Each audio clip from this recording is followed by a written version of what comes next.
Shalom.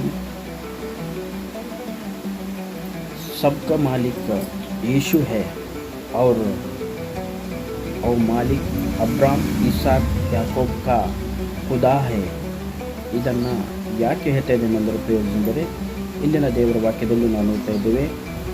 ಯೋಹಾನ ಬರೆದ ಸುವಾರ್ತೆ 8:58ರಲ್ಲಿ ನಿಮಗೆ ನಿಜ ನಿಜವಾಗಿ ಹೇಳುತ್ತೇನೆ, ನಾನು ಅಬ್ರಾಮರಿಗಿಂತ ಮುಂಚೆ ನಾನು ಇದ್ದೇನೆ ಎಂಬುದಾಗಿ ದೇವರ ವಾಕ್ಯದಲ್ಲಿ ನಾವು ಸ್ಪಷ್ಟವಾಗಿ ಇಲ್ಲಿ ತಿಳಿದುಕೊಡ್ತಿದ್ದಾನೆ. ಯಾಕೆಂದರೆ ಅಬ್ರಾಮನು ತನ್ನ ಹೊರಬೆಟ್ಟಿನಲ್ಲಿ ಮಗನನ್ನು ಬಲಿ ಕೊಡುವುದಕ್ಕಿಂತ ಮುಂಚೆ ಕಾಣಿಸಿಕೊಂಡಂಥ ದೇವರು ನಮ್ಮ ಕರ್ತನೂ ಆಗಿದ್ದಾನೆ.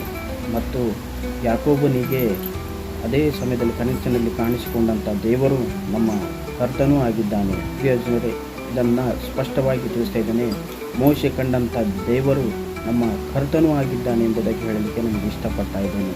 ಹಾಗಾದರೆ ನಮ್ಮ ದೇವರು ಆದಿಯಿಂದ ಅಂತ್ಯದವರೆಗೂ ನಮ್ಮ ಇರುವಂಥ ದೇವರು ನಮ್ಮ ಯೇಸು ಕ್ರಿಸ್ತನೂ ಆಗಿದ್ದಾನೆ. ಪ್ರಿಯಜನರೇ, ಹಾಗಾದರೆ ಪ್ರಕಟಣೆ ಪುಸ್ತಕದಲ್ಲಿ 1:8ರಲ್ಲಿ ನಾನು ನೋಡುತ್ತೇನೆ, ನಾನೇ ಆದಿಯೂ ಅಂತ್ಯವೂ ಕೂಡ ಆಗಿದ್ದೇನೆ ಎಂಬುದಾಗಿ ನಿಮಗೆ ಹೇಳಲಿಕ್ಕೆ ಇಷ್ಟಪಡ್ತಿದ್ದೇನೆ.